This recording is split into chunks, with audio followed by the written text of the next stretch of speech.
Kita akan mendapatkan amal soleh kita dalam wujud manusia. Sehingga ketika ditanya, siapa engkau ini? Wajahmu kok wajah yang baik sekali. Maka dia akan mengatakan, ana amaluka soleh. Saya amal solehmu yang akan menemani kita sepanjang kita di kuburan kita. Apakah orang-orang yang dikubur juga merasakan ada aktivitas waktu sehari-hari? Pagi, siang, sore, malam, ke pagi lagi, siang, sore, malam, ke pagi lagi, gitu ya. Sementara orang-orang yang dikubur itu kan ada yang sudah lama kan. Kalau yang meninggal di zaman Rasul kan sudah 14 abad berarti kan. Sudah 14 abad sampai sekarang enggak dikiamat-kiamatkan. Assalamualaikum warahmatullahi wabarakatuh.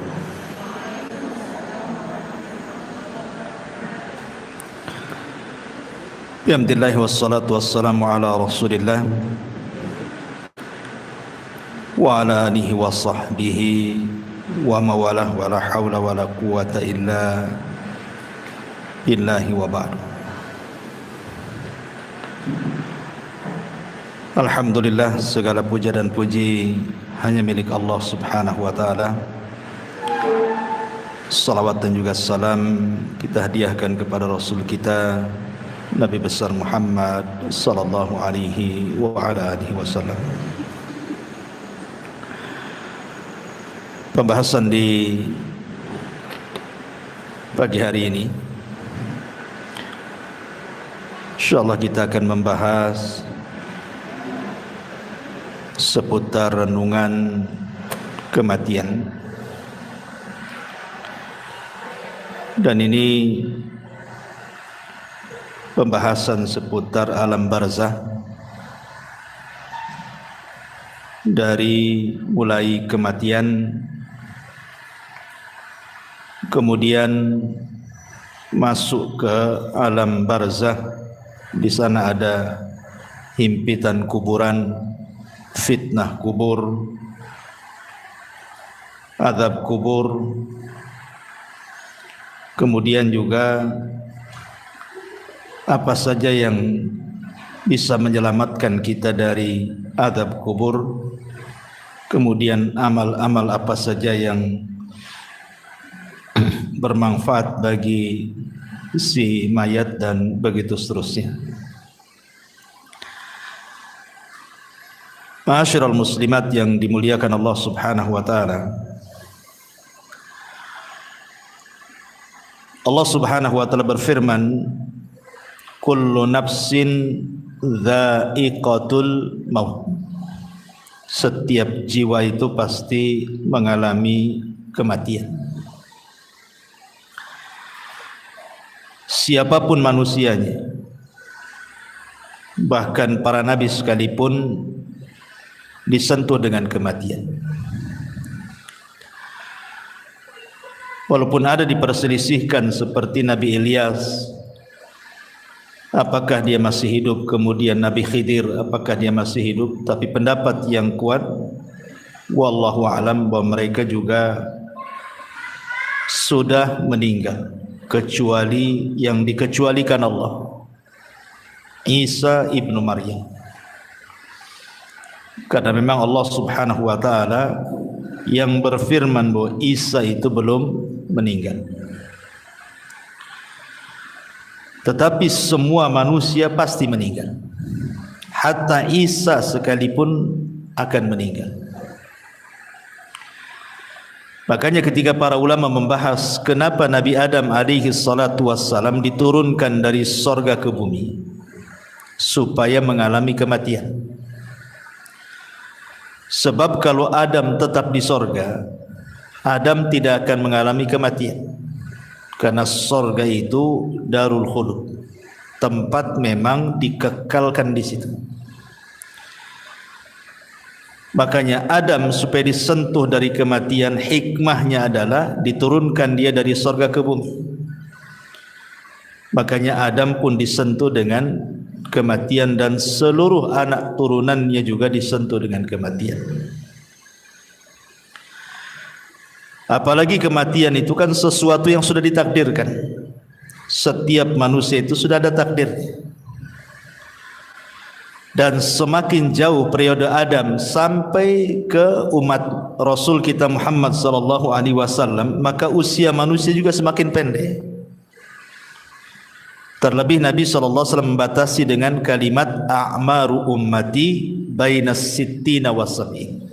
Bahwa usia umatku itu berkisar antara 60 sampai 70 tahun saja. Artinya sedikit sekali yang melewati 70 tahun. Rata-rata manusia itu 70 tahun ke bawah pasti sudah meninggal.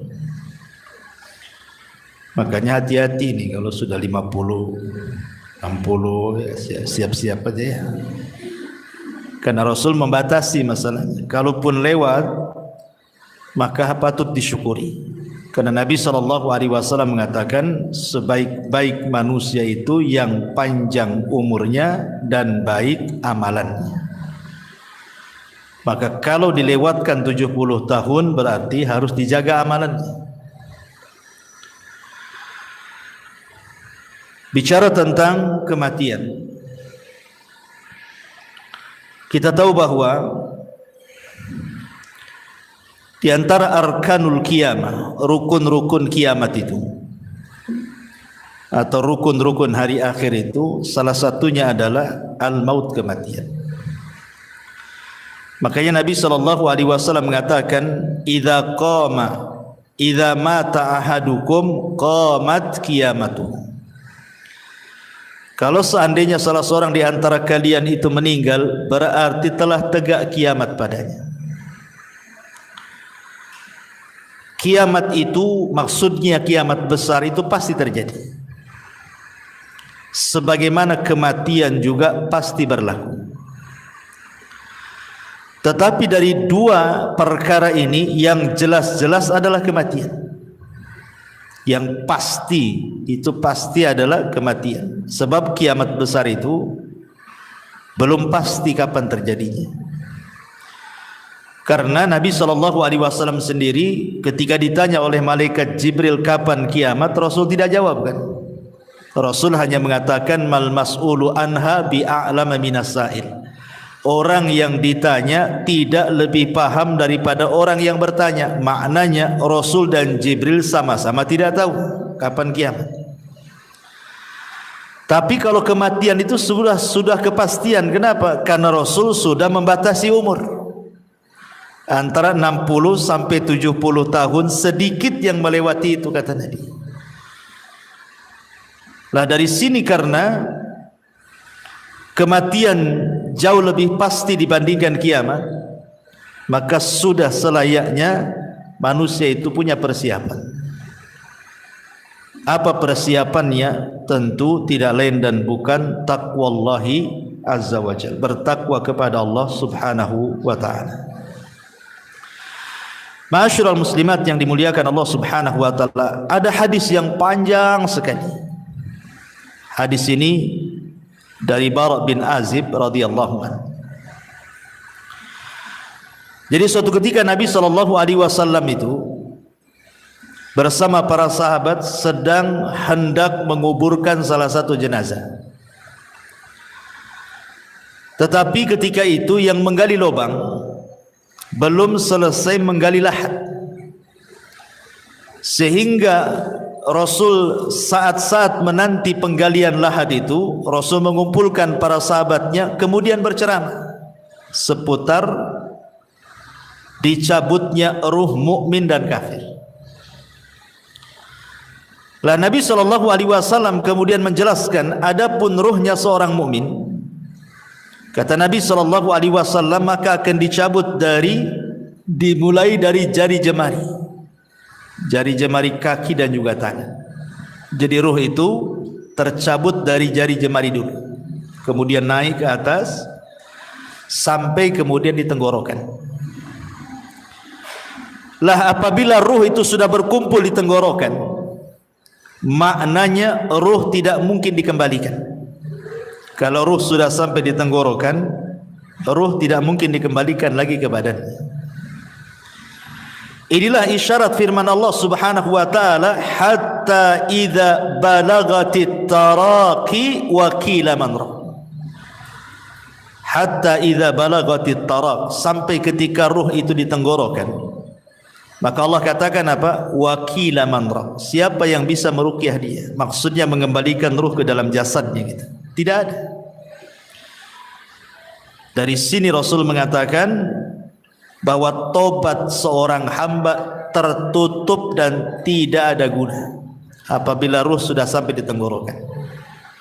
Kata Nabi SAW, innallaha yakbalu taubata abdin ma lam yugharghir. Allah itu masih menerima tobatnya seorang hamba sebelum ruh berada di tenggorokan. Kenapa demikian? Karena tadi ruh tidak bisa dikembalikan. Makanya ada dua waktu tobat itu diterima. Pertama, ruh belum mengumpul di tenggorokan. Yang kedua, matahari belum terbit dari arah barat. Kalau dua perkara belum terjadi, maka ada kesempatan tobat. Tapi kalau dua waktu sudah terjadi, maka tobat tertutup. Kemudian Nabi SAW mengatakan, apabila ruh dicabut itu tabi'ahul basar, jadi pandangan kita mengikuti. Ruh itu kan keluar dari mulut kita, kemudian keluar, nanti mata ini mengikuti ruh tercabut. Makanya setiap orang yang meninggal pasti melotot matanya karena mengikuti pandangannya. Makanya disunahkan ditutup supaya tidak mengenakuti orang. Lah disitulah Allah Subhanahu wa taala mengutus malakul maut dan rusulul maut. Jadi ada dua malaikat. Pertama malakul maut yang memang tugasnya hanya mencabut nyawa. Dan malakul maut itu bukan satu malaikat seperti Jibril, satu malaikat kan, Mikail satu malaikat, Israfil satu malaikat. Malakul maut ini jumlahnya banyak. Karena setiap hari yang mati itu kan bukan satu orang. Satu dunia ini bisa ratusan bahkan ribuan. Kalau terjadi bencana seperti kemarin di Turki kan, itu bisa ribuan tuh dalam satu hari itu. Kemudian yang kedua ada namanya rusulul maut. Seperti Allah Subhanahu wa taala mengatakan tawaffathum rusuluna. Maka Allah Subhanahu wa taala mewafatkan mereka dengan mengutus rasul-rasul kami. Lalu apa tugasnya rasul-rasul maut itu? Malaikat-malaikat utusan kematian itu, ada yang menyiapkan kain kapan dari sorga kalau dia ruhnya seorang mukmin. Ada yang menyiapkan hanut. Hanut itu maksudnya minyak wangi. Dan ada tugasnya membisikkan di telinga orang yang sedang sakaratul maut. Sebagaimana Allah Subhanahu wa taala berfirman di dalam Al-Qur'anul Karim, surah Ibrahim ayat atau surah Fussilat ayat 30. Allah mengatakan innal ladzina qalu rabbuna Allah thumma istaqamu tatanazzalu alaihimul malaikatu alla takhafu wa la tahzanu wa abshiru bil jannati allati kuntum tu'adun. Orang-orang yang mengatakan Rabb kami Allah, kemudian mereka istiqamah, maka turun padanya para malaikat saat menjelang wafatnya, kemudian membisikkan di telinganya, jangan takut, jangan sedih, berbahagialah, karena sorga sudah menanti untukmu apa yang Allah janjikan kepadamu. Dalam ayat yang lain surah An-Nahl 31-32 Allah mengatakan yaquluna salamun alaikum udkhulul jannata bima kuntum ta'malun. Keselamatan bagi kalian, masuklah kalian ke dalam sorga karena apa yang kalian kerjakan. Makanya kemudian Nabi SAW mempermisalkan saking lembutnya malaikat pencabut nyawa. Ketika mencabut nyawa ruhnya orang yang beriman itu dipermisalkan seperti tetesan air yang terakhir keluar dari mulut teko. Makanya sering saya istilahkan kan Bu, kalau ada ibu punya teko diisi air yang banyak, kemudian kita tuang, otomatis deras sekali itu, karena masih banyak airnya. Tapi kalau isi teko itu tinggal 1 tetes, kemudian kita tuangkan seperti ini, tentu yang 1 tetes itu akan mengalir dengan pelan, karena tinggal 1 tetes masalahnya. Pelan sampai masuk di moncong teko, kemudian netes di ujung teko, kan gitu. Lah Rasul sallallahu alaihi wasallam mempermisalkan seperti itulah lembutnya ruh seorang mukmin ketika dicabut. Seperti tetesan yang terakhir. Saking lembutnya dari jemari naik terus ke badan sampai ke tenggorokan, sampai kemudian keluar dari mulut seorang mukmin. Tetapi walaupun demikian, yang namanya kematian itu pasti ada sakaratnya. Setiap kematian itu pasti ada keperitannya, ada rasa sakit. Dan itu dialami Nabi SAW. Kalau Nabi saja mengalami, apalagi kita. Nabi yang mengatakan wa inna lil mauti la sakarat. Rupanya dalam kematian itu ada sakaratnya, ada rasa sakitnya. Yang terkadang tidak ada yang tahu rasa sakit itu kecuali Allah Subhanahu wa taala. Tetapi tentu rasa sakit yang diterima oleh seorang mukmin saat detik akhir wafat dia, boleh jadi itu adalah penggugur dosa yang terakhir.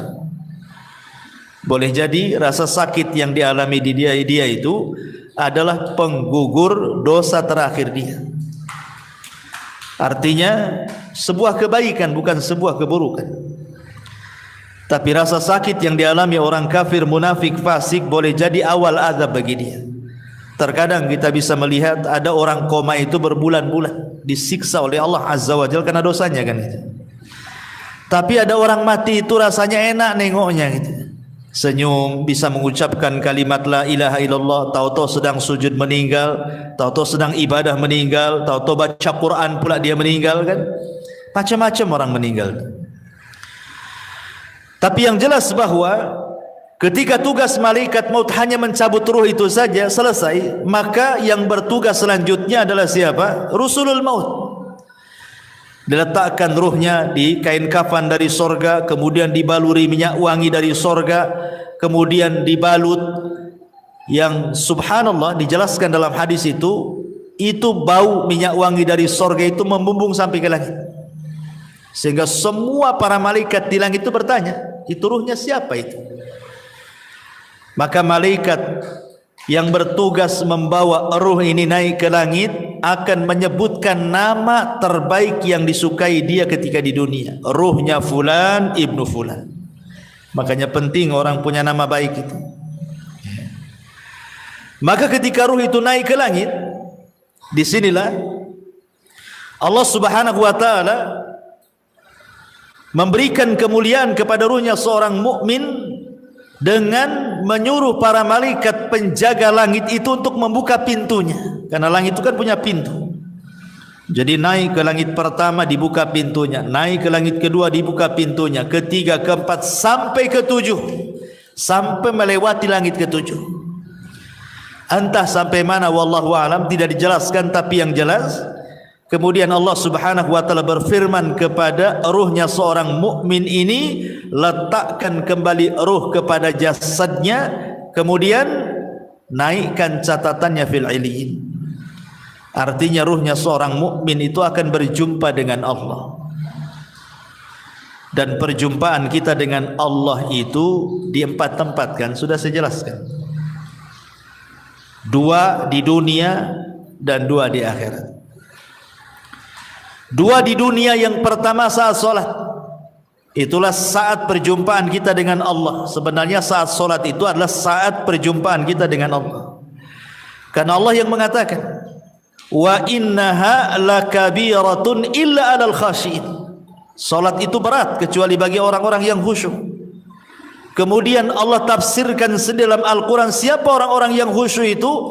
Alladzina yadhunnuna annahum mulaqu rabbihim, orang-orang yang yakin bahwa mereka sedang berjumpa dengan Allah. Kemudian yang kedua, ini saat sakaratul maut ini, saat ruh dibawa oleh malaikat rusulul maut ke melintasi langit ketujuh, itu juga berjumpa dengan Allah. Dan Allah katakan kembalikan ruhnya ke dalam jasadnya, kemudian naikkan catatannya di tempat yang paling tinggi yang disebut dengan Illiyin. Kemudian dua nanti kelak pada hari kiamat, ketika Allah Subhanahu wa taala menggiring manusia sesuai dengan sesembahannya. Jadi Allah akan mengumpulkan manusia itu sesuai dengan sesembahannya. Yang nyembah sapi di sana, yang nyembah ular di sana, yang nyembah batu di sana. Jadi manusia itu akan dikumpulkan bersama sesembahannya. Ketika semua manusia dikumpulkan bersama sesembahannya, disitulah Allah Subhanahu wa taala akan menampakkan siapa yang menyembah kepada dirinya. Akan menampakkan kepada manusia yang selama ini menyembah kepada dirinya. Anehnya, di situ orang yang beriman dengan orang munafik dikumpulkan. Ketika Allah Subhanahu wa taala kemudian menyingkapkan dirinya, maka semua orang-orang yang beriman sujud. Tapi orang-orang munafik tidak bisa sujud. Fala yastati'un. Inilah perjumpaan orang-orang yang beriman kelak di padang mahsyar. Dan yang terakhir tentu di sorga. Dan itu nikmat yang paling besar, ru'yatullahi azza wa jalla, memandang wajah Allah Subhanahu wa taala. Jadi ketika ruh itu kemudian naik ke langit dan Allah Subhanahu wa taala memerintahkan untuk dikembalikan ke dalam jasadnya, kapan itu peristiwa ini? Ketika manusia sibuk sedang fardu kifayah. Jadi ketika mayat meninggal, ruh diangkat itu kan orang-orang sibuk tuh. Ada yang memandikan, ya kan? Ada yang mengkafankan, ada yang menyolatkan. Jadi mayat itu sendiri yang sudah tidak ada ruh itu sibuk sedang di fardu kifayahkan, sementara ruh itu punya kesibukan sendiri, gitu maksudnya. Baru setelah kemudian selesai menyolatkan, kemudian ruh ini dimasukkan ke dalam jasadnya dimasukkan ke dalam keranda, kemudian menuju kuburan, ya kan? Maka ruh ini kemudian masuk di situ.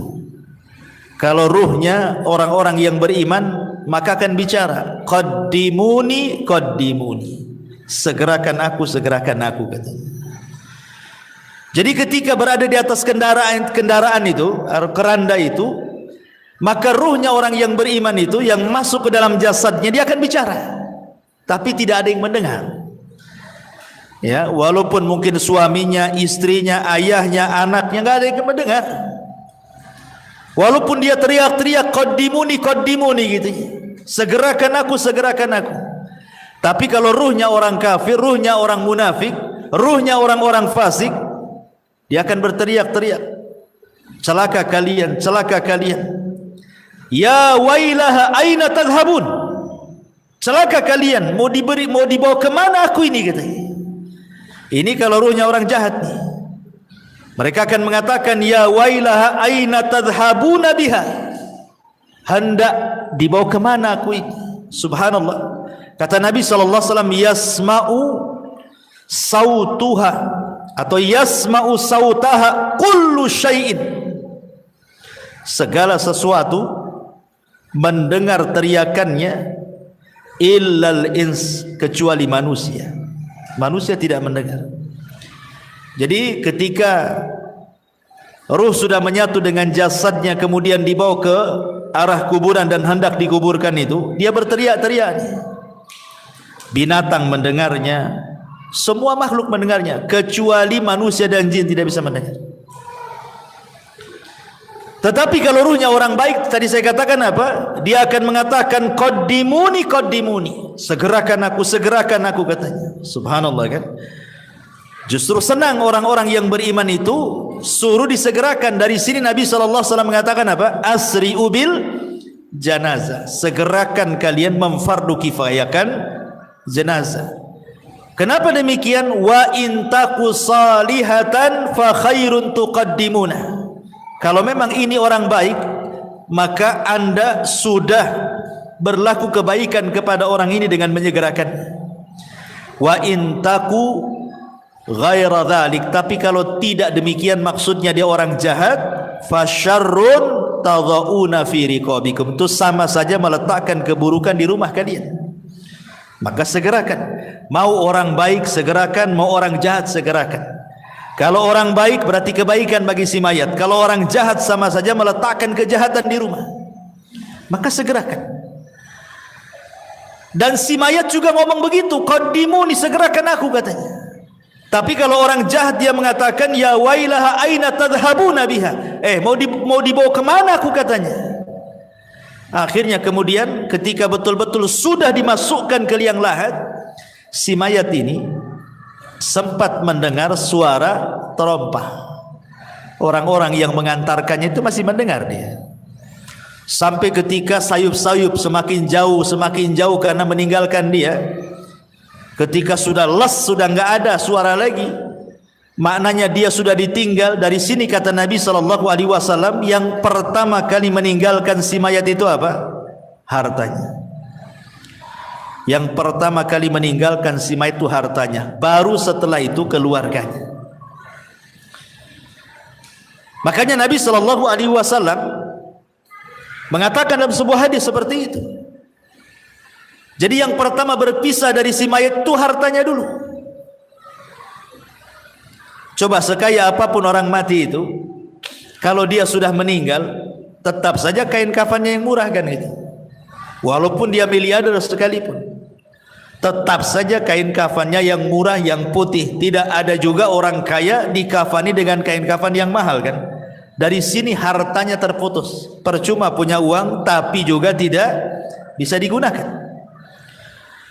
Kemudian yang kedua, keluarganya. Setelah mengantarkan ke kuburan, baru keluarganya pulang. Disitulah terpisah dengan keluarganya. Baru dia hidup sendiri. Makanya Nabi SAW ketika menjelaskan tentang seputar kuburan itu, Nabi SAW mengatakan dalam hadis Abi Hurairah radhiyallahu anhu, kata Nabi SAW, anna imra'ata sauda kana taqumul masjidah. Ada wanita berkulit hitam itu biasa menyapu di masjid Nabi SAW. Kemudian wanita ini meninggal. Nabi SAW tidak diberitahu. Kata Rasul, afala kuntum adzantumuni, kenapa kalian tidak menghabarkan kematian wanita itu, katanya.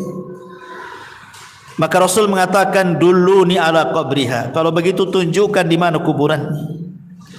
Kemudian Nabi SAW setelah ditunjukkan kuburannya, apa kata Rasul? Inna hadhil kubur mamlu'atun zulmatun ala ahliha wa inna Allah azza wa jal yunawwiruha lahum bis salati alaihim. Kata Nabi SAW, sesungguhnya kuburan-kuburan ini dipenuhi dengan kegelapan-kegelapan bagi para penghuninya, dan sesungguhnya Allah Subhanahu wa taala menyinarinya bagi mereka dengan salatku terhadap mereka. Dari sini kita tahu bahwa orang masuk kuburan itu gelap, sangat gelap gitu ya, karena Rasul yang mengatakan bahwa kuburan-kuburan ini penuh dengan kegelapan. Bukan hanya penuh dengan kegelapan, Bu ya, tapi penuh dengan ketakutan. Dan itu disebutkan dari Hani radhiyallahu an, budaknya Utsman ibn Affan radhiyallahu an. Dia berkata, kana Utsman idza waqafa ala qabrin baka hatta yablu lihiyatahu. Kebiasaan Utsman, kata Hani ini, jika berhenti di sebuah kuburan, beliau menangis sampai tangisannya membasahi janggutnya. Faqila lahu, maka dikatakan kepadanya, tudzakkirul jannata wan nar fala tabki wa tabki min hada. Wahai Utsman, kau diingatkan dengan sorga dan neraka tak menangis, tetapi diingatkan dengan kuburan menangis pula. Apa jawaban Utsman? Kata Utsman ibn Affan radhiyallahu anhu mengatakan, inna nabiyya sallallahu alaihi wasallam qala, karena Nabi SAW bersabda, innal qabra awwalu manzilin min manazilil akhirah, fa in naja minhu fama ba'dahu aisar minhu wa illam yanju minhu fama ba'dahu ashaddu minhu. Qala wa qala an-nabiy sallallahu alaihi wasallam ma ra'aitu mandaran qad illa al-qabru afdha'u minhu, kata Rasul. Kata Utsman ibn Affan radhiyallahu an, aku pernah mendengar Nabi sallallahu alaihi wasallam bersabda, kubur ini adalah persinggahan pertama dari persinggahan-persinggahan akhirat. Bila seseorang selamat dari keburukan kubur, maka setelahnya lebih mudah baginya. Tapi bila dia tidak selamat dari keburukan kubur, maka setelahnya lebih berat. Kemudian Utsman mengatakan, sungguh aku pernah mendengar Rasul mengatakan, aku tidak melihat satu pemandangan pun yang lebih menakutkan dibandingkan kuburan, kata Rasul. Jadi kuburan ini menakutkan dan juga menggelapkan. Lah ketika kemudian si mayat ini sedikit demi sedikit kan sudah hilang suara terompah yang didengar yang mengantarkannya itu, disitulah datang dua malaikat yang disebut dalam hadis itu namanya Munkar dan juga Nakir. Apa yang dilakukan Munkar dan Nakir? Kata Nabi dalam hadis Bara bin Azib ini, fayatihi malakani. Kemudian dua malaikat datang kepadanya, fayajlisanihi, maka mendudukkan si mayat itu yang sudah ditiupkan roh itu tadi. Fayaqulani lahu, maka keduanya akan membentak dan mengatakan, man rabbuk, siapa Rabbmu? Fayaqul, karena dia orang yang beriman, dia mengatakan, Rabbi Allah, Rabbku Allah. Fayaqulani lahu, maka keduanya akan mengatakan kembali, ma dinuk, apa agamamu? Fayaqul, maka dia akan mengatakan, diniyal Islam, agamaku Islam. Fayaqulani lahu, maka dua malaikat akan berkata lagi, ma hadzal rajul alladhi bu'itsa fikum, tahukah kalian siapa orang yang diutus kepada kalian ini? Fayaqul, karena dia orang yang beriman, dia mengatakan, huwa Rasulullah sallallahu alaihi wasallam, dia adalah Rasul sallallahu alaihi wasallam Muhammad ibn Abdullah alaihi salatu wassalam. Kemudian malaikat tadi berkata lagi, wa ma yudrik, bagaimana kau tahu dia Rasulullah? Kok bisa kamu tahu dia Rasulullah? Fayaqul, maka dia mengatakan, qara'tu kitab Allah fa amantu bihi wa saddaqtu, aku membaca Al-Quran, ku beriman dengan Quran, ku benarkan Quran.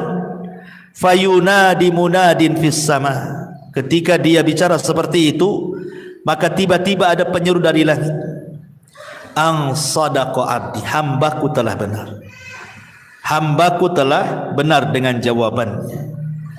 Apa yang terjadi? Karena hambaku telah benar, maka fafrishuhu minal jannah wa albisuhu minal jannah waftahu lahu baban minal jannah. Lapangkan kuburannya, hantarkan pakaian dari sorga, buka pintu-pintu sorga kepadanya. Kemudian dikatakan, fayatihi min rauhiha wa tibiha, maka tiba-tiba ketika pintu sorga itu dibuka, semerbak harum dari sorga itu kemudian masuk ke dalam kuburannya. Kuburannya menjadi harum, ya. Kemudian ketika itu, wa yufsahu lahu fi qabrihi madda basarihi, tiba-tiba kuburannya diluaskan sejauh mata memandang. Jadi kalau ibu naik di atas ketinggian kemudian melihat gitu ya, sampai di mana, itulah maksudnya sejauh mata memandang itu.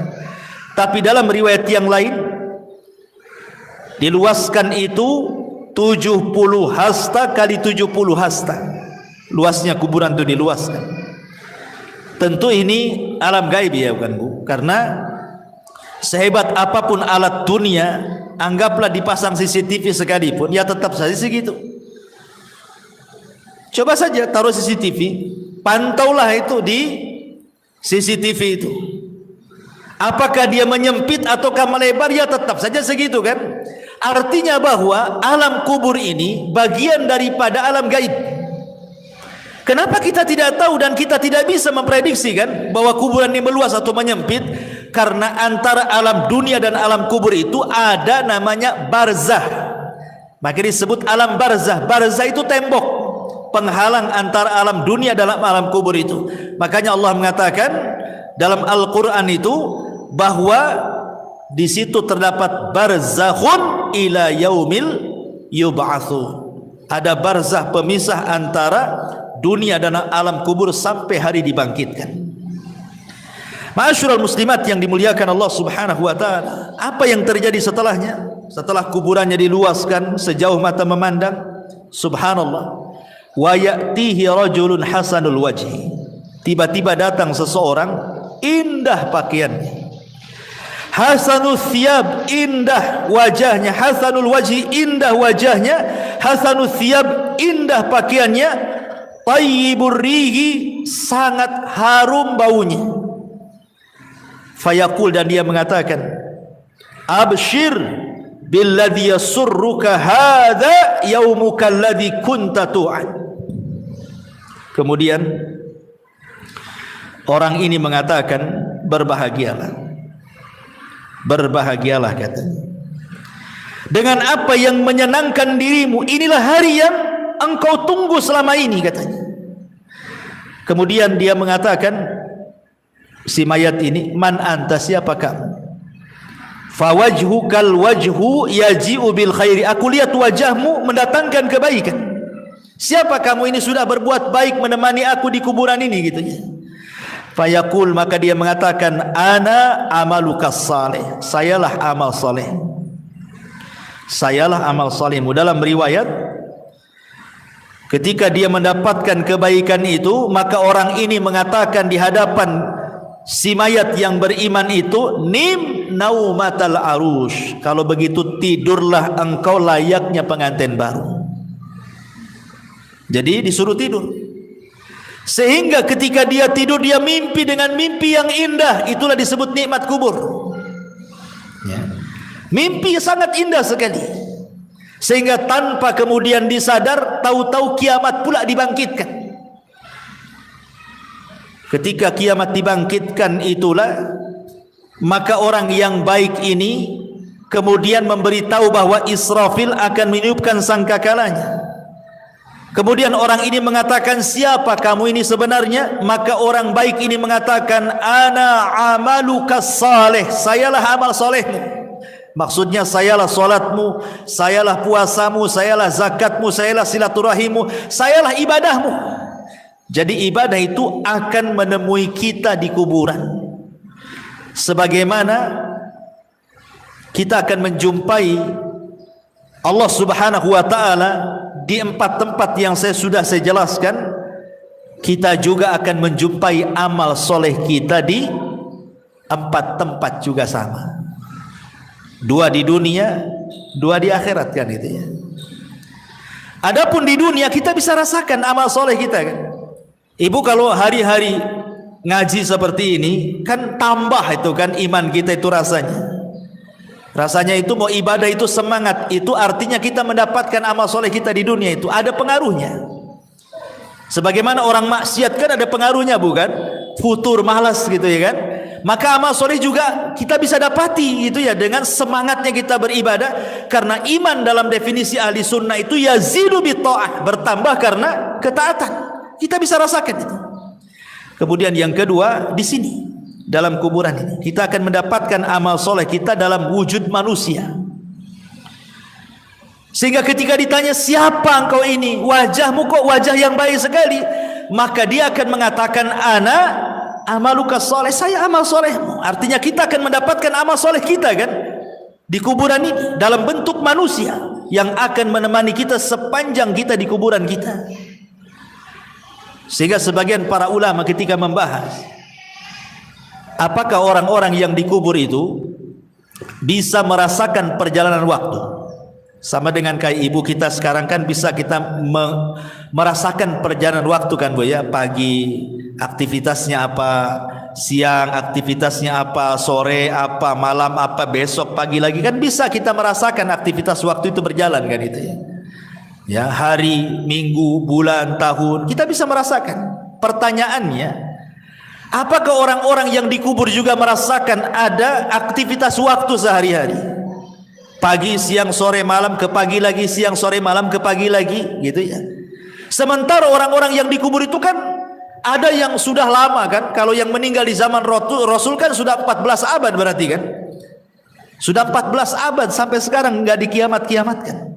Atau yang sebelum Nabi umpamanya, tentu lebih lama lagi orang itu di kuburan itu. Apakah mereka akan merasakan bimururil waktu, kata ulama, dengan berjalannya waktu itu? Maka ulama membagi dua, kata ulama, memerinci. Kalau yang di kuburan itu mereka orang-orang yang beriman, baik dari umat Nabi atau umat-umat sebelumnya, dan mereka mendapatkan nikmat kubur, maka mereka tidak akan merasakan berjalannya waktu. Mereka tidak akan merasakan, walaupun ratusan tahun, walaupun ribuan tahun sekalipun, mereka tidak akan merasakan berlewatnya waktu itu. Ya. Tetapi kalau mereka adalah orang-orang kafir, orang munafik, orang fasik, maka mereka akan merasakan itu. Karena itu bagian daripada azab. Ya. Jadi sekali lagi, kalau orang-orang yang beriman yang mendapatkan nikmat kubur tidak akan terasa di kuburan itu, walaupun ratusan ribuan tahun. Mana dalilnya? Dalilnya adalah peristiwa Ashabul Kahfi yang ditidurkan, atau kisah Nabi Uzair yang ditidurkan 1 abad kan, kemudian dibangunkan, kemudian ditanya, kam labista, berapa lama kau tidur itu? Dia mengatakan apa? Labistu yauman au ba'dha yaum. Perasaan aku baru tidur separuh atau 1 hari katanya. Padahal sudah 1 abad dia tidur kan. Berarti kan dia tidak merasakan tuh. Tidurnya dia tidak merasakan kan. Padahal dia sudah 1 abad, sudah 100 tahun tidur, dibilangnya baru setengah hari katanya. Begitulah orang yang di kuburan, kalau mendapatkan nikmat itu tidak terasa. Seolah-olah waktu berjalan dengan cepat. Tetapi kalau orang terkena azab, itu rasanya penat, lama waktunya menunggu. Ya samalah bukan? Kita menanti orang jenuh gitu kan, lama kali kan. Rasa mau balik saja, nggak datang-datang, ditengok tak nampak lagi, ditengok tak nampak. Ya dah, saya tinggal aja lah. Kan ada kejenuhan tuh. Ya. Tapi kalau asik bu ya, ibu pengantin baru dengan suami kan, nongkrong tuh di taman, tahu-tahu maghrib, ya kan namanya orang nikmat, nggak pandang, kok tahu-tahu maghrib katanya gitu. Nah, jadi dari sini di dunia ini kita bisa rasakan dalam kondisi nikmat dengan dalam kondisi tidak nikmat kan itu. Lah dikubur kurang lebih seperti itu. Ya. Tetapi apakah kemudian orang-orang yang dikubur juga akan merasakan layaknya kita juga perasa gitu, kalau ibu lagi sedih? Kan ada perasaan tersiksa jiwa ini kan, atau ada masalah rasanya rungsep kehidupan ini kan. Apakah juga orang-orang di kuburan akan merasakan seperti itu? Ya, mereka juga akan merasakan. Kapan itu? Apabila ditangisi orang yang ada di atas. Kalau orang yang di atas itu melakukan niyaha, niyaha itu meratap kepada orang yang ada di kuburan itu, maka orang yang ada di kuburan itu merasa diazab. Maksud diazab itu bukan azab fisik, bukan, tapi azab jiwa. Jiwanya itu sedih, tersiksa. Ya. Makanya kenapa Nabi SAW melarang, tidak boleh seseorang itu melakukan niyaha kan? Karena mayat itu yu'adzab, akan diazab, kata Nabi SAW, biniyahatil hayyi, karena niyahahnya meratapnya orang yang hidup kepada orang si mayat akan diazab. Maksudnya bukan azab fisik, tetapi dia tersiksa, hatinya tersiksa gitu ya, karena sebab tangisan orang-orang yang di atas. Makanya dilarang. Niyah itu termasuk dosa besar. Nabi SAW sampai mengatakan, kalau orang yang meratap itu tidak bertobat, kata Rasul, maka dia akan dibangkitkan kelak pada hari kiamat dengan dipakaikan pakaian dari ya, dari besi panas dulu yang timah panas, kemudian dari baju yang gatal, yang nggak bisa dicopot, gatal saja. Ya naudzubillah.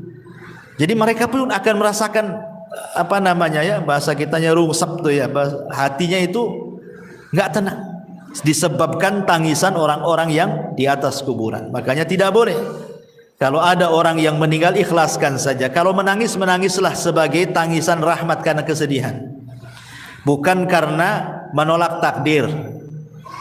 Kan karena ada orang yang menangis itu karena menolak takdir kan Bu ya, meraung-raung nanti kalau anak-anak besar jadi apa, kamu sudah nggak ada, semacam kan itu. Ya nanti Allah yang menentukan takdirnya, bukan si bapak yang sudah meninggal kan itu ya. Jadi itu yang tidak boleh, karena niyah itu seolah-olah tidak terima dengan takdir. Guling-guling, nangis-nangis, robek-robek, pukul-pukul, pangkas-pangkas rambut dan begitu seterusnya. Baik. Intinya bahwa ketika kemudian si mayat itu diberikan nikmat oleh Allah Subhanahu wa taala, nikmat kubur, maka dia tidak akan merasakan dengan berjalannya waktu. Waktu itu akan panjang, tahu-tahu sudah dikiamatkan. Tapi yang perlu Ibu pahami bahwa di dalam peristiwa-peristiwa kubur itu, sebelum dua pertanyaan malaikat mungkar dan nakir yang disebut dengan fitnah kubur itu, ada peristiwa yang sebelumnya dilalui manusia yang disebut dengan dhagtatul qabri, himpitan kuburan. Jadi himpit dulu, baru setelah itu fitnah kubur, gitu maksudnya ya. Dan ini disebutkan oleh para ulama tentang masalah himpitan kubur ini. Di antaranya adalah yang disebutkan oleh pendapat Abu Hanifah. Wa dhagtatul qabri wa adzabuhu haqqun. Himpitan kuburan, kemudian siksa kubur itu adalah perkara yang benar-benar akan terjadi. Jadi perkara himpitan kuburan dan azab kubur, kata Abu Hanifah, ada sesuatu yang benar-benar akan terjadi. Bahkan Al-Imam Al-Muzani rahimahullah ta'ala mengatakan, beliau mengatakan, summa hum ba'da dhagtati fil kuburi musa'alun. Kemudian mereka setelah dihimpit dalam kuburan, baru kemudian mereka akan ditanya. Dari sini kita tahu bahwa sebelum proses pertanyaan dua malaikat mungkar dan nakir, ada peristiwa namanya dhagtatul qabri, himpitan kuburan. Himpitan kuburan ini Bu, itu sangat menyakitkan bagi si mayat, karena ketika ruh itu sudah menyatu dengan jasadnya, kemudian tanah itu menyempit sampai meretakkan semua tulang dan persendian. Itu kalau orang kafir, dan dia akan menjerit di mana jeritannya tidak ada yang mendengar, manusia dan jin, kecuali binatang-binatang mereka bisa mendengar. Jadi binatang-binatang itu diberikan kepekaan, mampu mendengar jeritan-jeritan orang-orang yang dihimpit kubur itu. Masalahnya, lalu bagaimana dengan orang-orang yang beriman?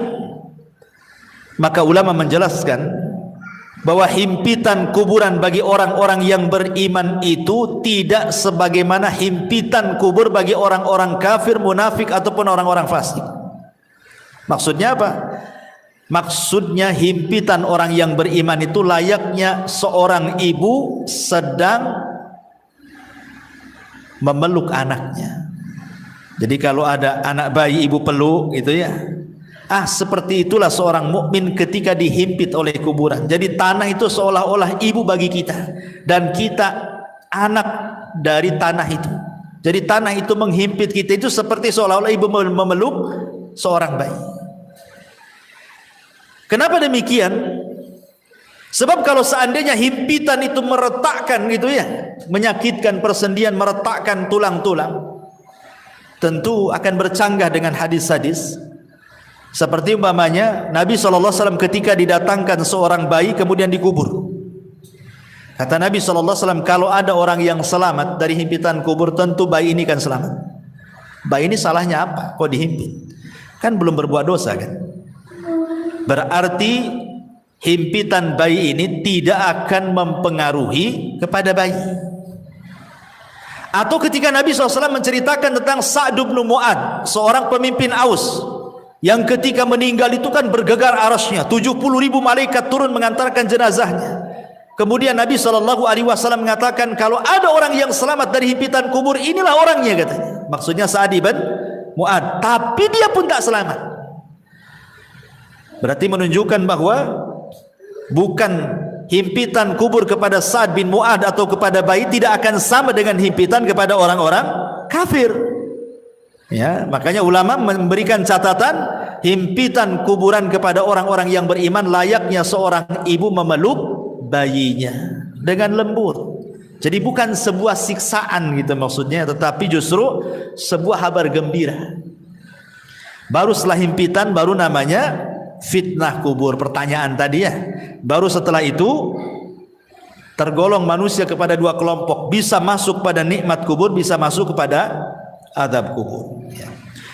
Tapi ma'asyiral muslimat yang dimuliakan Allah Subhanahu wa taala. Ini satu sisi ya. Maksudnya kalau ruhnya itu orang yang beriman. Sekarang kalau ruhnya orang kafir munafik, tentu sebaliknya. Sebaliknya daripada ruhnya orang-orang yang beriman. Ya. Di antaranya adalah Nabi SAW mengatakan kalau ruhnya orang kafir ketika dicabut, Bu, itu Nabi SAW mempermisalkan seperti safud. Safud itu macam pisau yang bengkok seperti ini. Ini safud, ini pisau bengkok macam serulit gitu ya. Kemudian didatangkan kambing wol yang belum dicukur. Taulah ibu kan kambing Australia yang banyak gimbal-gimbal tuh rambutnya. Ya, kemudian pisau ini dibenamkan di kambing wol tadi. Kemudian setelah itu disiram. Secara otomatis maka bulu-bulu kambing yang disiram itu kan akan nempel di pisau, Bu. Setelah nempel di pisau, kemudian ibu cabut paksa pisau itu dengan sangat keras gitu ya. Apa yang terjadi? Pasti akan merontokkan bulu-bulunya. Kata Nabi SAW, seperti itulah ruhnya orang kafir, munafik, fasik dicabut oleh malaikat maut. Jadi akan merontokkan persendiannya. Karena ketika malakul maut mencabut ruhnya orang kafir, munafik, fasik itu, maka Rusulul Maut akan menghembuskan dan menakut-nakuti di telinga orang-orang yang akan dicabut itu dan mengatakan, hei ruh yang busuk, ruh yang jahat, ruh yang jelek, keluar. Di sana kemurkaan dan kemarahan Allah sudah menantimu, katanya. Gimana dia mau keluar ditakut-takuti seperti itu? Tentu tidak akan keluar. Makanya dipaksa. Dia keluarnya itu dipaksa sehingga dia akan merontokkan semua persendiannya, dia akan merasakan sakit yang luar biasa ya. Kemudian setelah ruhnya diletakkan di kain kafan dari neraka, kemudian bau busuknya melambung ke langit, semua malaikat mencaci maki dia. Tidak ada satupun malaikat memujinya, Bu. Bahkan mencaci maki, ini ruhnya siapa busuk sekali. Bahkan malaikat-malaikat penjaga pintu langit pertama tidak akan membuka pintunya. Jangan langit kedua, langit ketiga. Langit pertama saja nggak mau buka pintunya.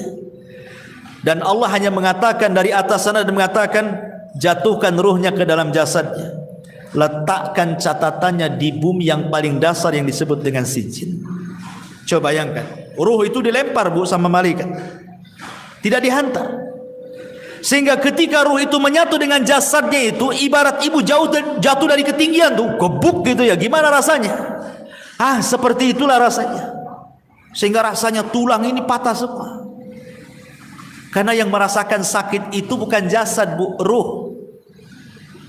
Kalau ruh dicabut, Bu, walaupun ibu dicabik-cabik jasadnya, dipotong-potong, dimutilasi, dicongkel matanya, dipotong telinganya, dicabut jarinya, enggak akan merasakan sakit kalau ruhnya dicabut.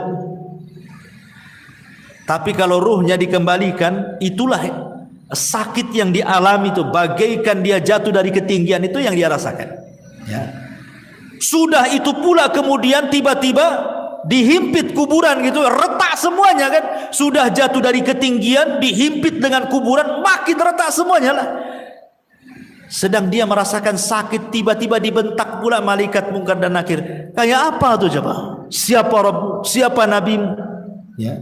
Siapa agamamu? Ya, nggak bisa jawablah dia. Dia aja masih merasakan sakit yang luar biasa. Ya. Makanya ma'asyiral muslimat yang dimuliakan Allah Azza wa Jal, maka dia akan terus menjerit-jerit dalam kuburannya. Manusia dan jin tidak akan mendengarnya kecuali hewan-hewan atau binatang-binatang yang Allah takdirkan mampu mendengarnya. Ma'asyiral muslimat yang dimuliakan, dan begitu seterusnya. Dan Allah Subhanahu wa taala ketika dia tidak sanggup menjawab, apa kata Allah? An kadzaba 'abdi, hambaku telah berdusta. Bukakan pintu neraka, hempaskan panasnya. Lah disitulah dia akan mengalami yang disebut dengan azab kubur. Ya. Ini sekilas tentang kematian, fitnah, himpitan, azab dan juga nikmat kubur. Baik. Kita masuk pada pembahasan berikutnya. Ma'asyiral muslimat yang dimuliakan Allah Subhanahu wa taala. Kalau kita sudah tahu dan kita yakin dan percaya di sana ada nikmat dan azab kubur, lalu apa saja hal-hal yang bisa kita ini terhindar dari itu semuanya? Apa caranya supaya kita bisa terhindar dari azab kubur itu? Karena begini Bu, dalam sebuah hadis tentang Nabi SAW. Jadi suatu malam Nabi SAW itu pernah bermimpi Bu. Dalam mimpinya datang dua malaikat kemudian membawa dia. Dan mimpinya Nabi itu wahyu, lain dengan mimpi kita. Dibawa ke sebuah tempat. Ya. Kemudian disitulah rupanya diperlihatkan tentang azab-azab yang luar biasa. Sampai Rasul heran, kenapa mereka? Azab apa yang mereka lakukan gitu ya? Apa di antara yang Rasul lihat? Dan ulama sepakat bahwa hadis ini bicara tentang azab kubur, bukan azab neraka. Di antaranya Nabi SAW melihat ada orang yang dipecahkan kepalanya dengan batu kan? Dipecahkan kepalanya dengan batu. Kemudian setelah dipecahkan nih, kemudian malaikat yang memecahkan kepala itu pergi hendak mencari batu lain. Kemudian datang lagi, kepalanya sudah utuh lagi, dipecahkan lagi. Kemudian sudah pecah, dia pergi lagi cari batu lagi yang baru, datang lagi, rupanya kembali lagi kepalanya. Asik gitu saja. Jadi Rasul mengatakan, mahadan, ini siksaannya apa nih orang ini, kok ngeri kali gitu ya.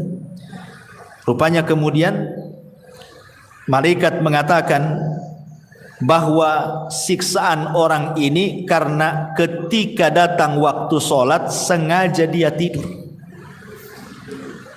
Datang waktu sholat, harusnya kan dia sholat, sengaja pula dia tidur. Kemudian yang kedua, ada lagi orang itu digambarkan oleh Nabi SAW.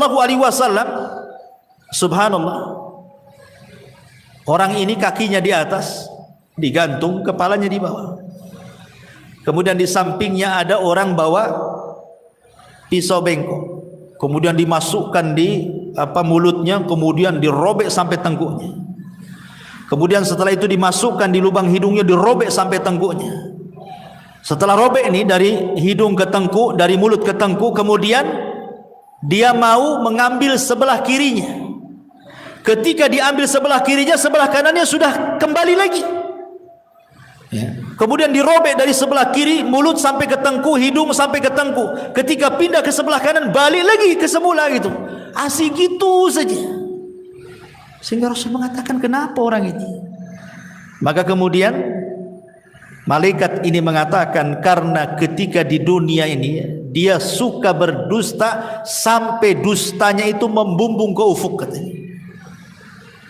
Maksudnya apa dusta membumbung ke ufuk itu Bu?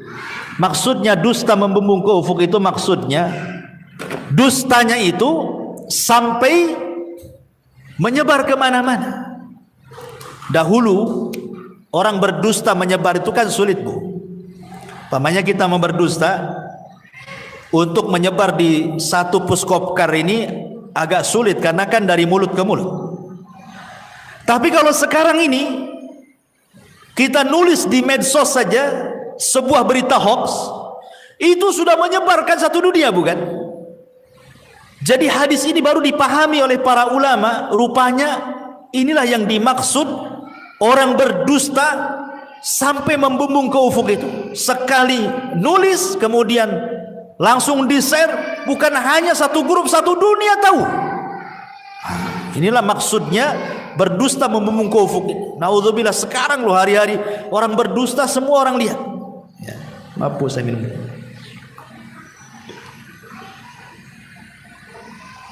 Kemudian juga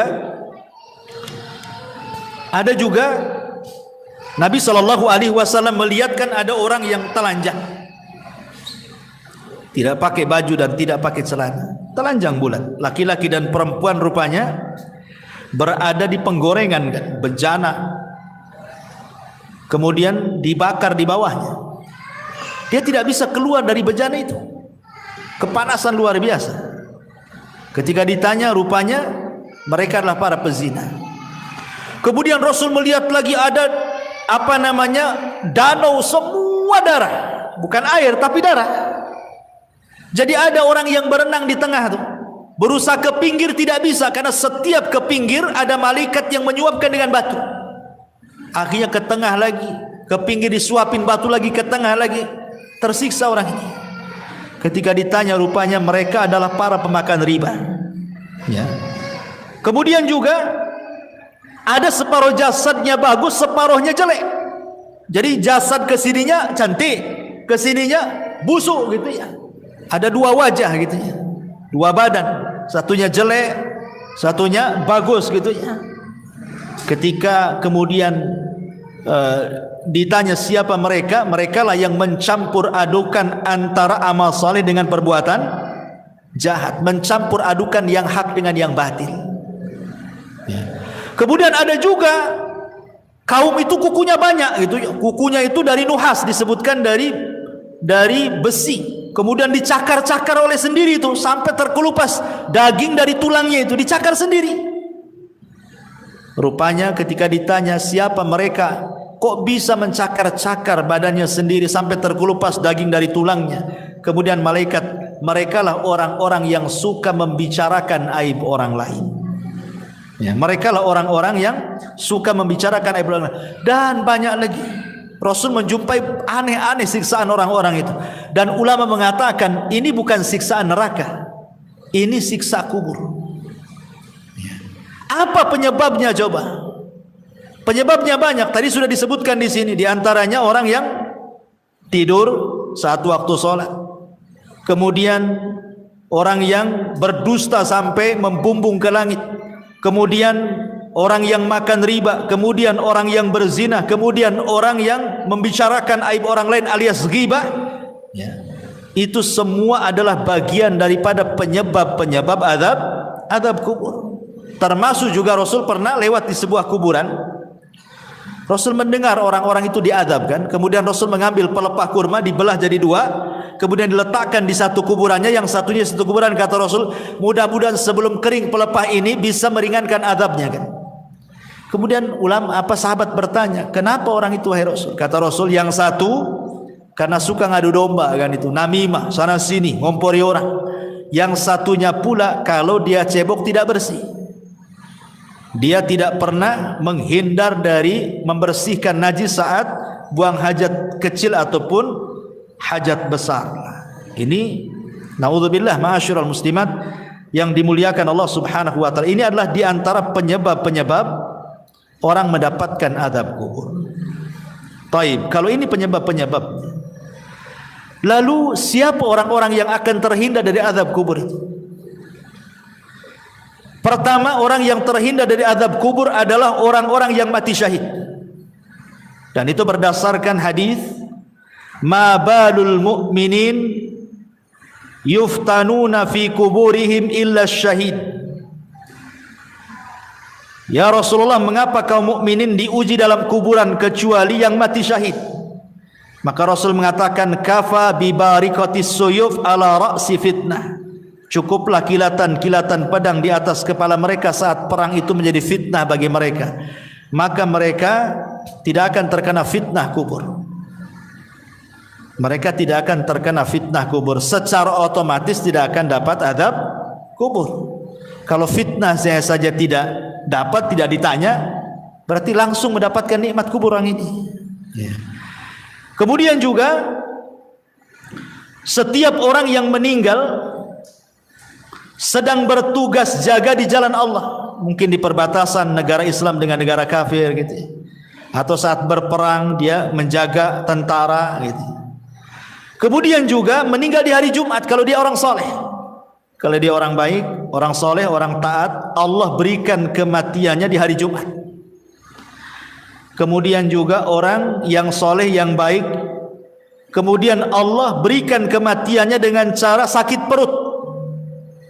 Ya, dengan cara sakit perut, ataupun dengan cara tenggelam, ataupun dengan cara terkena runtuhan ketika gempa gitu ya, terkena runtuhan. Ya, dan dia orang baik, orang soleh dan soleha, maka Allah sengaja memberikan kematian terbaik bagi dia. Nah, itu juga diantara hal-hal yang bisa menghindarkan seseorang dari fitnah kubur dan juga azab kubur. Taib ma'asyiral muslimat yang dimuliakan Allah Azza wa Jalla. Sekarang apa peran orang yang hidup, kita-kita ini loh Bu, yang hidup, supaya adalah amalan-amalan itu yang bermanfaat untuk meringankan orang yang ada di kuburan itu. Apa yang harus kita lakukan? Ma'asyiral muslimat yang dimuliakan Allah Subhanahu wa taala. Sebelum saya menjelaskan hal ini, saya akan jelaskan amalan-amalan yang bermanfaat dulu bagi si mayat itu. Kata Nabi sallallahu alaihi wasallam, al-kayyisu man dana nafsa wa amila lima ba'dal maut. Orang yang cerdas itu Bu, adalah orang yang introspeksi, senantiasa introspeksi diri dan mempersiapkan sebuah amalan untuk kematiannya. Itu orang cerdas kata Nabi. Amalan ini kan banyak Bu ya kan? Macam-macam amalan di dunia ini. Tetapi orang yang cerdas itu pasti dia akan memilih mana-mana amalan yang bermanfaat untuk kematiannya, mana-mana amalan yang sedikit manfaat untuk setelah kematiannya. Lah di antara amalan-amalan yang sangat bermanfaat untuk setelah kematiannya disebutkan dalam beberapa riwayat. Pertama, ketika Nabi SAW bersabda dari hadis Muslim, "Idza mata ibnu Adam inqata'a amaluhu illa min thalathin. Shadaqatin jariyah aw ilmin yuntafa'u bihi aw waladin salihin yad'u lahu." Apabila anak Adam meninggal dunia, terputus amalnya kecuali 3 perkara: sedekah yang mengalir, ilmu yang bermanfaat, atau anak saleh yang mendoakan orang tuanya. Hadis yang kedua, hadis dari Abu Hurairah radhiyallahu anhu yang dikeluarkan Imam Ibnu Majah. Rasul mengatakan, "Inna mimma yalhaqul mu'min min amalihi wa hasanatihi ba'da mautihi." Sesungguhnya yang sangat bermanfaat bagi seorang mukmin dari amalannya setelah kematiannya dan dari kebaikannya setelah kematiannya, pertama, ilman 'allamahu wa nasyarahu. Ilmu yang ibu pelajari, kemudian ilmu itu didakwahkan ibu dan ibu sebarkan. Sekarang kan mudah menyebarkan ilmu kan, di tangan ibu kan ada handphone nih, pamannya sekarang ngaji, ibu rangkum, kemudian ibu tulis, kemudian ibu share di grup-grup, kan sama dengan menyebarkan ilmu. Daripada ilmu selfie nggak jelas kan, bagus kita nyebarkan ilmu gitu ya, jelas manfaatnya setelah kematian. Wa waladan salihan tarakahu, atau anak saleh yang ibu didik. Ibu didik sehingga anak ini menjadi anak yang saleh. Tidak mesti anak sendiri, entah anak saudaranya, entah anak orang, ibu ambil angkat, ibu didik sampai dia paham agama, kemudian ibu meninggal dan dia mendoakan, maka itu sangat bermanfaat. Wa mushafan warathahu, atau ibu mau wakaf mushaf. Beli mushaf di pasar 1-2 mushaf, cari masjid yang nggak ada mushafnya, taruh di situ supaya orang baca. Ya. Atau mungkin ada saudara-saudara kita yang belum punya mushaf. Ya, ibu bisa datang ke orang-orang yang nggak punya mushaf, ibu belikan mushaf, ibu kasih dia supaya baca. Itu sangat bermanfaat. Au masjidan bana, atau masjid yang sedang dibangun, ibu ikut nyumbang supaya cepat terbangun masjidnya. Au baitan libnis sabil bana, atau ibu sengaja buat kos-kosan 5 pintu, yang 2 dikontrakkan, yang 3 sengaja bagi orang-orang yang tamu-tamu yang dari jauh yang cari pekerjaan gitu ya. Nah, kasihlah kontrak tanpa bayar, sebulan gratis, 2 bulan gratis, 3 bulan gratis, sampai dia punya pekerjaan umpamanya kan. Alhamdulillah ya. Ataupun nahron ajrah, ataupun mungkin ada masjid, ada pesantren, ada masyarakat butuh air. Nah, ibu danai buat sumur bor atau beli air atau apa. Aw sadaqatan akhrajaha min malihi fi sihhatihi wa hayati, atau ibu sedekah ketika ibu sehat, ketika ibu masih hidup ibu bersedekah.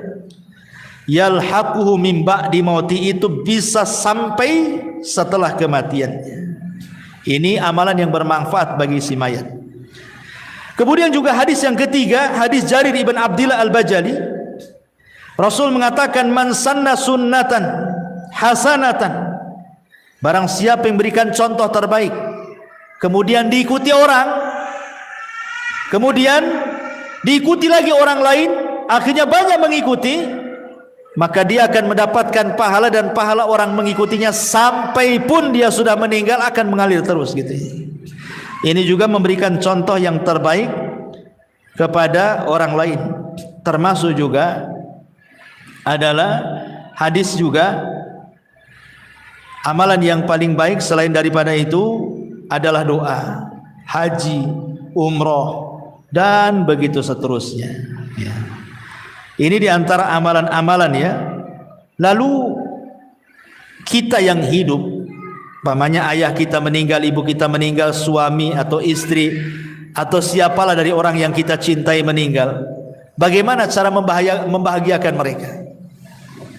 Para ulama mengatakan, yang paling mudah membahagiakan orang yang ada di kubur itu doa.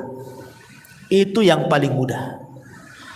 Kalau ibu ingin membahagiakan orang tua yang sudah meninggal, ibu yang sudah meninggal, bapak yang sudah meninggal, kita ingin membahagiakan mereka, maka ibu terus berdoa sejak dia meninggal sampai hari ini, walaupun mungkin berpuluh-puluh tahun. Berdoalah dengan 3 kata. Apa itu? Allahumma gfir lahu, ya Allah ampuni dosanya. Maka dia sangat bahagia bu kalau ibu ngomong begitu. Yang kedua, Allahumma arhamhu, ya Allah kasihi dia, rahmati dia. Itu sangat bahagia kalau dia mendengarnya. Yang ketiga, Allahumma tsabithu, ya Allah tetapkan dia. Yutsabbitullahu alladhina amanu bil qauli tsabit, ya Allah mantapkan jawabannya supaya jangan salah ya. Karena orang itu kan akan terus diazab oleh Allah Subhanahu wa taala kan. Kalau dia dapat azab kubur, naudzubillah. Kalau dia dapat nikmat kubur, alhamdulillah. Lah orang-orang yang diazab itu mereka juga menunggu-nunggu kita gitu ya, doa-doa kita itu. Karena itu bisa meringankan azab mereka. Dengan kita berdoa kepada Allah, ya Allah ampuni dosa dia, rahmati dosa dia, mantapkan dia ya Allah, berikan dia kemudahan di situ. Itu sangat bahagia si mayat itu. Bahagia sekali. Termasuk juga yang kedua setelah doa, sedekah. Sedekah itu membahagiakan orang mati. Ibu ada uang, nampak ada masjid, saya sedekah untuk orang mati. Nampak ada orang fakir miskin, anak yatim, sedekah untuk orang mati. Nampak ada orang yang perlu kita bantu, sedekah untuk orang mati. Dan begitu seterusnya bu. Itu sangat bahagia orang si mayat itu. Itu sebenarnya yang bisa membahagiakan orang yang sudah mati itu. Doa dan sedekah. Itu yang sudah jelas-jelas. Ya, adapun yang lain kan jadi perselisihan para ulama, seperti baca Quran itu jadi khilaf ulama. Nah, kita kan cari yang jelas-jelas saja, yang tidak ada khilaf ulamanya di situ. Ya. Jadi itu diantara hal-hal yang bermanfaat bagi si mayat. Yang paling penting adalah doa dan juga sedekah. Dan ingat, jangan sampai niyah. Itu akan menyakiti hati dia. Jangan sampai niyaha, meratap. Makanya kenapa dalam Islam itu wanita dilarang sering-sering datang kuburan kan? Bahkan Rasul mengatakan la'anallah zawarat, dalam riwayat zuwarat al-kubur. Allah melaknat wanita-wanita yang suka ziarah kubur. Maksudnya suka ziarah kubur ini karena bahasanya pakai siagul mubalaghah. Zuwarat atau zawarat itu menggunakan siag al-mubalaghah, artinya yang sering-sering. Boleh sekali-kali tapi jangan sering-sering. Karena sering-sering ziarah kubur itu akan menggugah sehingga orang itu takut meratap. Ya, meratap itulah yang tidak boleh. Makanya cukuplah para wanita ini berdoalah dalam solat-solat, dalam sujud, terutama dalam sujud ya. Itu yang paling efektif dalam sujud, karena kedekatan kita dengan Allah itu saat sujud. Minta saat sujud, minta saat sepertiga malam. Itu sangat bahagia orang-orang yang ada di kuburan dengan doa-doa kita kepada mereka, dan itu yang dinanti-nanti. Nah, ini juga di antara hal-hal yang berkaitan dengan hal-hal yang bisa membahagiakan mereka. Wallahu alam, saya kira cukup, sudah hampir setengah 12. Taib, sebelum saya tutup, kalau ada yang bertanya silakan.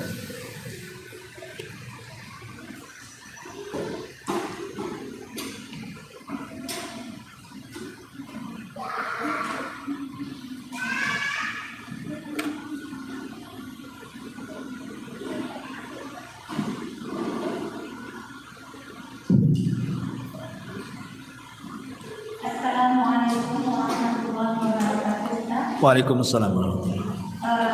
Di bab yang setelah oleh kita lebih 4 terus pada bab pengaruh orang meratap di kuburan, maka orang yang meninggal akan merasakan tidak tenang. Yang namanya kan bukan apakah pengaruh orang yang meratap tersebut tidak merasa tenangnya itu bagi orang yang soleh kah, atau bagi orang yang diazab?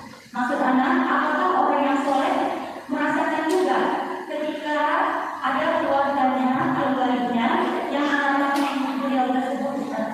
Iya. Ya, apakah termasuk juga orang yang beriman ataukah di luar orang beriman gitu ya?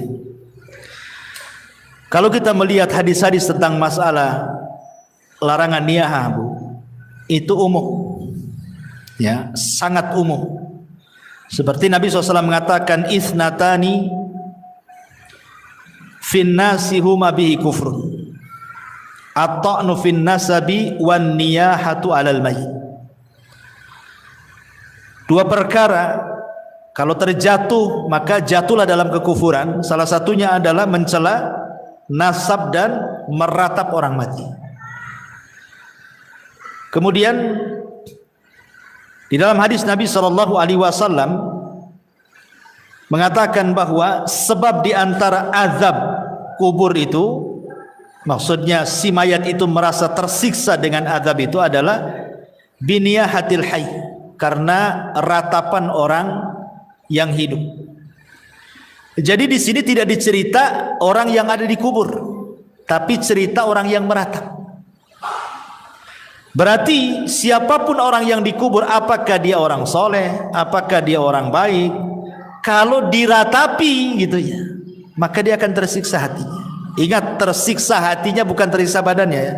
Diazab di sini bukan azab fisik, bukan. Tapi merasa sedih dia di dalam kuburannya. Kenapa kok saya walaupun sudah mendapatkan nikmat kubur kok diratapi? Saya sudah senang di sini. Sehingga dia akan merasa sedih juga gitu si mayat yang ada di dalam kuburan itu. Makanya dilarang. Kenapa kemudian Nabi menganggap niyahah itu sebagai dosa besar? Karena menyiksa hatinya orang yang sudah meninggal, walaupun dia orang baik. Ya, walaupun dia orang baik, ibunya soleh, bapaknya ibunya soleha, bapaknya soleh, kemudian meninggal. Anaknya pula toleh gitu ya, nggak jelas gitu, akhirnya meratap, maka akan tersiksa itu ibu bapaknya. Maksudnya tersiksa batinnya, sekali lagi ya, bukan jiwanya, bukan badannya disiksa, dan maksudnya batinnya tersiksa. Ya, jadi tidak ada ketenangan jadinya. Dia sudah tenang masih juga diganggu. Itu maksudnya. Wallahu a'lam. Bayan. Bagaimana kan Ustaz? Cara membahagiakan orang yang meninggal tadi ada dua sebab, banyak berdoa dan banyak sedekah. Yang Anda tanyakan Ustaz, ketika Allah memilih dia sebagai orang yang soleh Ustaz, tentu saja seperti yang Ustaz sampaikan tadi, dia ibarat orang yang tertidur dan tidak merasakan apapun kecuali kenikmatan. Yang Anda tanyakan dengan kaitan bagi akhir ini Ustaz, apa saja bagi orang yang sudah mendapat kenikmatan, yang dia sudah tertidur dan yang merasakan kebahagiaan dalam surga, ketika ada anaknya atau sahabatnya yang mendoakan dia, apakah doa itu bisa menaikkan derajat dia? Iya. Tentu, kalau dia mendapatkan nikmat kubur kemudian kita doakan, kita kirim, maka itu sebagai syafaat. Akan diangkat lagi derajatnya. Makanya ada seorang ibu dijelaskan dalam sebuah hadis itu, dia tidak banyak beramal, tiba-tiba diangkat derajatnya. Kemudian dia mengatakan, ya Rabb, aku kan tidak banyak beramal, kenapa kau angkat derajatku? Apa kata Allah? Bistighfari waladaki, karena istighfar anakmu kepadamu, diangkat derajat. Kalau dia orang baik, makin diangkat derajatnya dengan pengaruh doa-doa anak-anak yang soleh semasa hidupnya. Maksudnya begitu. Ya, wallah. Iya.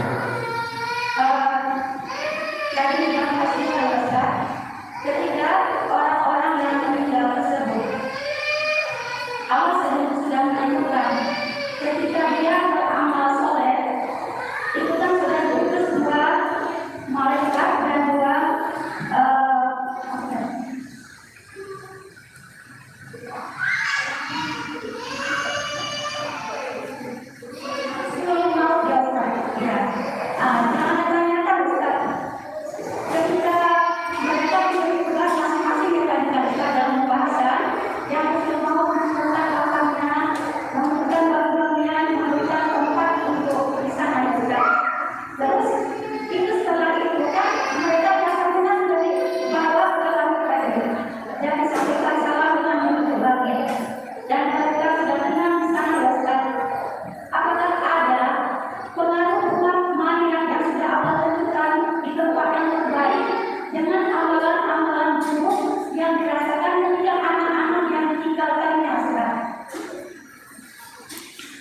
Ya, alhamdulillah.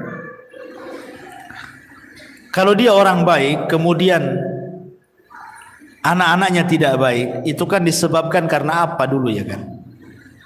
Apakah orang tua ini sudah berusaha mendidik, tapi Allah takdirkan anak pula jadi fitnah, maka orang tua berlepas diri karena dia sudah mendidik. Pamannya dari kecil ibu sudah berusaha nyekolahkan di tempat yang baik, pesantren, bawa guru ngaji, di rumahnya pun luar biasa. Setelah besar pula, tiba-tiba orang tua meninggal, anaknya pula terkena pergaulan bebas, jahat, akhirnya futur, tidak istiqomah, akhirnya tidak soleh kan. Maka orang tua ini tidak ada hubung kait dengan anaknya. Sebagaimana Nuh alaihi salatu wassalam ketika berusaha mengajak Kan'an naik ke atas perahu, ya bunayyarkam ma'ana, naik wahai anak. Tapi Kan'an tak mau. Akhirnya Allah mengatakan, sudah tinggalkan, innahu laisa min ahlik, dia bukan keluargamu lagi. Jadi kalau orang tua sudah berusaha mengarahkan, tapi anak pula yang berbelok, itu orang tua tidak bisa disalahkan. Artinya tidak akan menanggung dosa anak. Ya. Tapi kalau orang tua soleh sendiri membiarkan anaknya gitu ya, maka dia akan kenal dosa anaknya, karena dia tidak bertanggung jawab.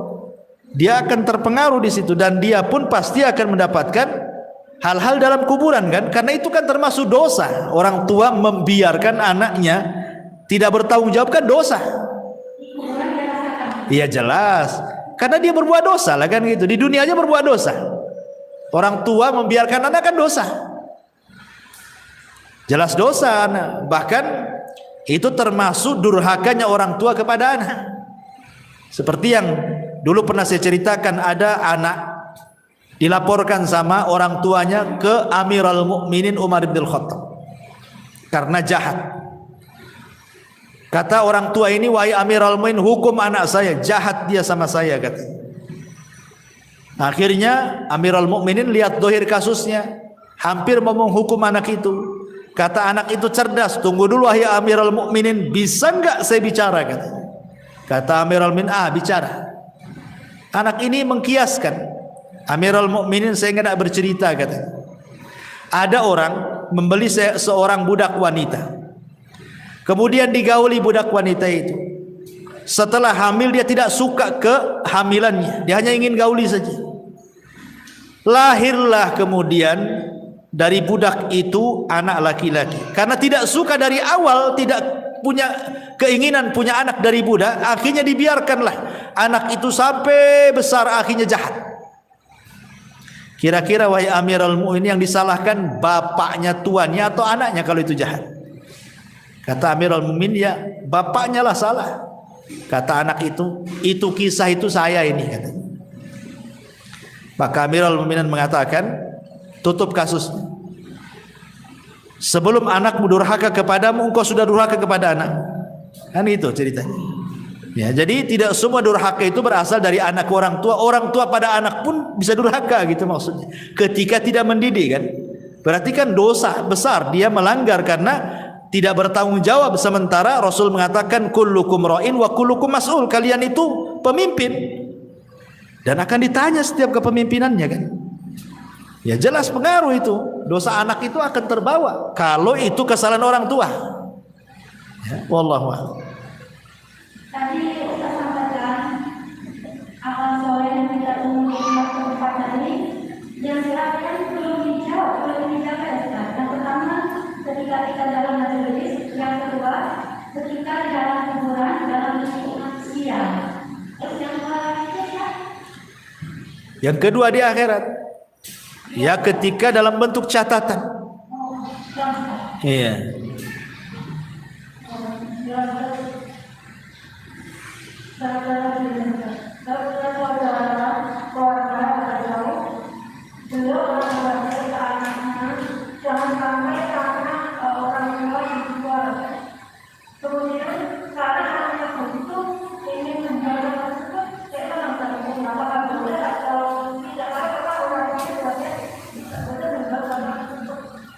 Itu harta waris.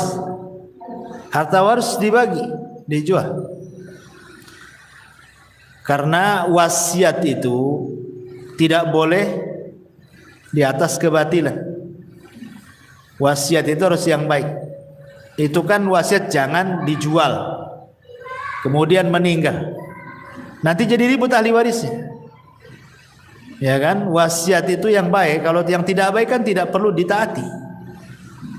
Kalau sampai kemudian cerai-berai gara-gara warisan, sebaiknya nggak apa-apa melanggar wasiat, karena wasiatnya kan tidak sesuai dengan syar'i. Harusnya kan tidak begitu wasiatnya. Kalau saya mati bagi, kan itu harusnya. Itu wasiat yang benar. Maka sebaiknya dibagi, Om. Kalau tidak masalah. Iya, sekarang generasi anak pertama mungkin tidak ada masalah. Nanti yang satu mati, kemudian datang pula anaknya. Yang namanya hidup ini kadang pasang surut.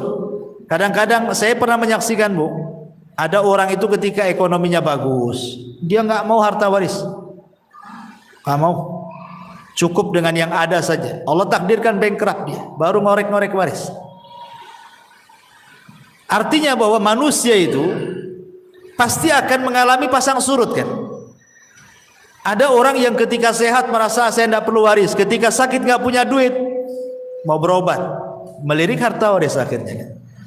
Butuh juga dia. Kalau yang lain menahan, zalim dia mau berobat gak ada duit, zalim jadinya. Orang ini mau berobat, apa dibiarkan dia mati, nggak dicairkan warisannya? Itu sama dengan membunuh saudaranya.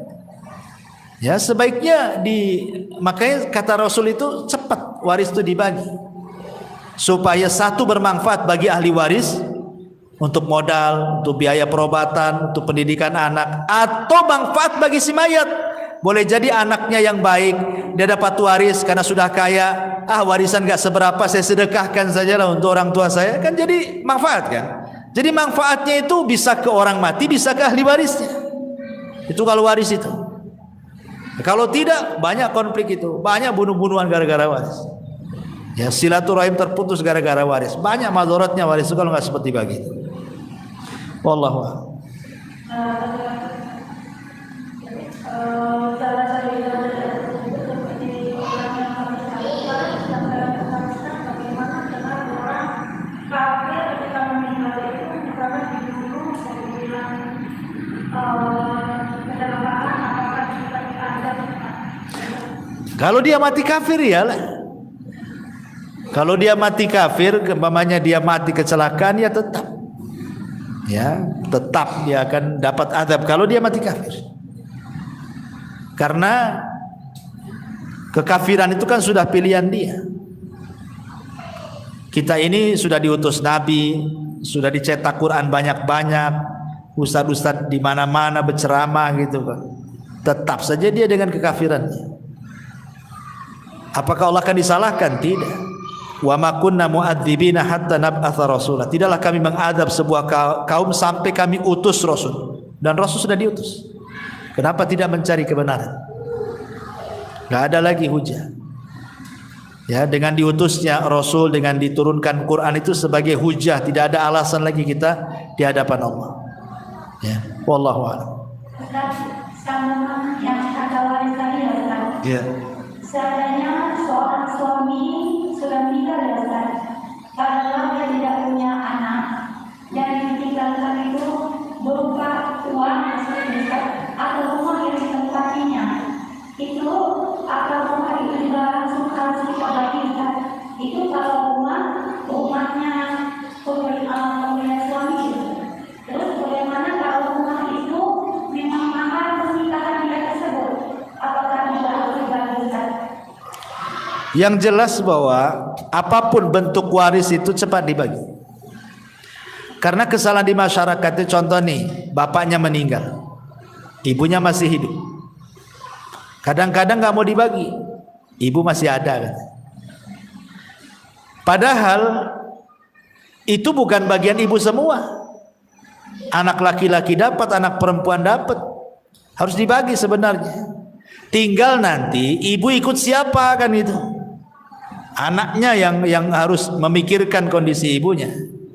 Dan itu bentuk birrul walidain, kesempatan sama ibunya masih ada. Tapi kan harus dibagi, tidak bisa. Ya, alasan orang tuanya masih ada, ibunya biarin saja gitu. Dikhawatirkan tadi salah satu anaknya lebih dulu meninggal dibandingkan ibunya. Ibunya masih hidup, anaknya pula meninggal. Kan dia nggak menikmati harta kekayaan warisnya dari orang tuanya kan? Nggak pernah menikmati. Dia mau senang-senang, mau sedekah, mau apa, nggak pernah menikmati. Ini tadi kalau dia tidak punya anak, tidak punya keluarga, apa langsung dibagi dengan kerabat suaminya? Ya jelas kan ahli waris itu kan ada yang dalam bentuk asobah. Asobah itu ada dua, asobah lidzati, asobah li ghairihi. Artinya anak-anaknya dulu, atau anak laki-laki baru anak perempuan. Kalau tidak ada anak-anaknya kan dia punya saudara. Saudaranya dapat dia. Nah, lihat kan sistem waris itu kan ke atas, ke bawah, ke atas, ke samping. Namanya kan. Ke bawah anak-anaknya dulu, baru ke atas ibu, nenek, buyut, ya kan? Baru ke samping saudara. Nah, gitu. Berarti mau nggak mau dia kan harus keluar dari rumah itu ya Ustaz?